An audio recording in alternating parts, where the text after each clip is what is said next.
Hey, welcome to The Explainer. Today we're going to tackle something super common but also kind of confusing, that uncomfortable feeling in your upper stomach. Millions of us feel it, but figuring out what's really going on can be tough. So, what is it? Indigestion? Acid reflux? Let's figure it out. All right, so let's just get right to it with the big question. You get that feeling maybe after a big meal, or it wakes you up.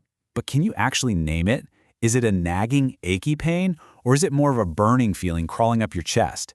You know, figuring this out, that's the very first step to understanding what your body's trying to tell you. Okay, so here's the big difference, right?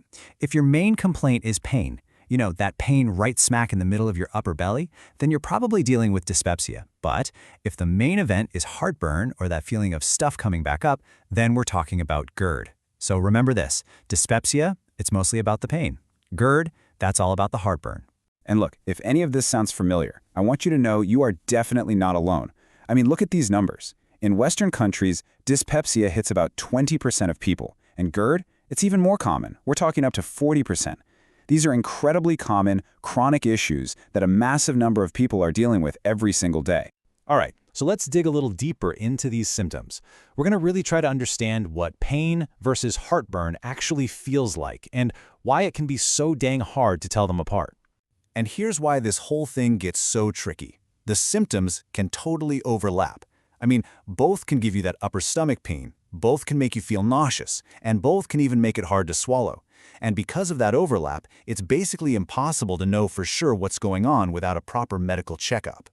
Okay, we've talked about what it feels like, but what's actually happening inside? What's the root cause of all this pain or burning? Let's take a look.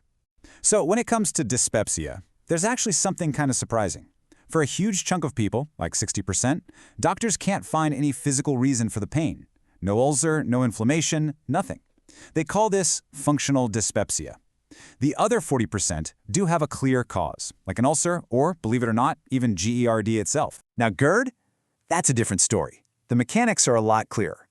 Just imagine a little one-way door, a valve really, between your esophagus and your stomach. It's called the lower esophageal sphincter, or LES. Well, in GERD, that door is busted. It doesn't close properly, and it lets all that harsh stomach acid splash back up where it doesn't belong, causing that awful burn. And it's usually not just one single thing that breaks that little door. GERD is what we call multifactorial, meaning a bunch of things can be going wrong at once. Maybe the valve itself is weak, or you have something called a hiatal hernia. It could even be that your esophagus isn't squeezing properly, or your stomach is just emptying too slowly. It's a complex system for sure.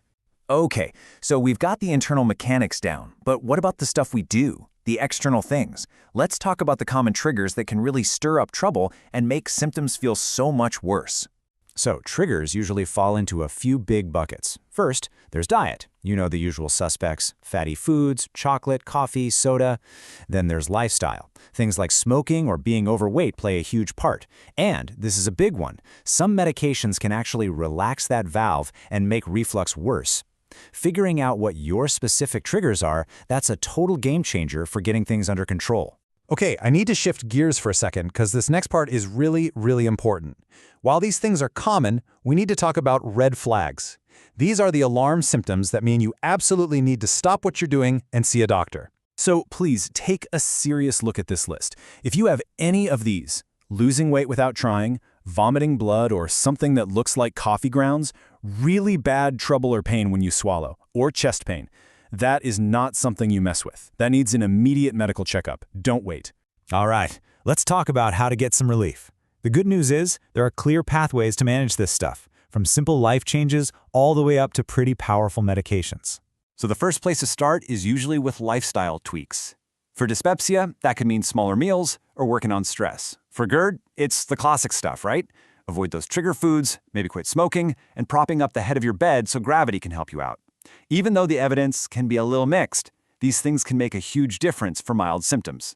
Now, if those lifestyle changes aren't cutting it, doctors usually go for what they call a step-up approach. It's smart, really. You start with the gentlest, quickest treatment and only move up, or step up, to the stronger stuff if you really need it. So, step 1, antacids. Stuff like Tums, we've all seen them. They're like a fire extinguisher for the acid that's already in your stomach. They neutralize it. Poof. The relief is super fast, which is great, but it doesn't last because your body just goes and makes more acid. So if antacids aren't enough, you step up to what are called H2 receptor antagonists, or H2RAs for short. Now these work differently. Instead of just cleaning up the mess, they try to stop the mess from happening in the first place. They work by blocking one of the main chemical signals that tells your stomach to make acid. And then there's the top step, the most powerful option out there, proton pump inhibitors, or PPIs. Yeah, these are the big guns. See, if H2RAs are like blocking the order for more acid, PPIs go and shut down the acid factories themselves, these tiny little pumps in your stomach. It's the most effective way to reduce stomach acid, and it gives your esophagus a real chance to heal. So it's really important to get this. The whole point of treatment isn't just about feeling better today. Yeah, reducing symptoms is huge, but it's also about healing the damage acid might have caused to your esophagus, and this is critical, preventing really serious long-term problems down the line, like Barrett's esophagus. And this right here, this is something you have to remember. How bad your heartburn feels doesn't always line up with how much damage is actually happening inside. You could have terrible symptoms with very little damage, or mild symptoms with a lot of damage. And that's exactly why you can't just go by your symptoms. You need a proper diagnosis to know what's really going on. So, we'll leave you with this to think about. Now that you know all this, the difference between pain and heartburn, the red flags, the treatment options, how does that change the conversation you're going to have with your doctor?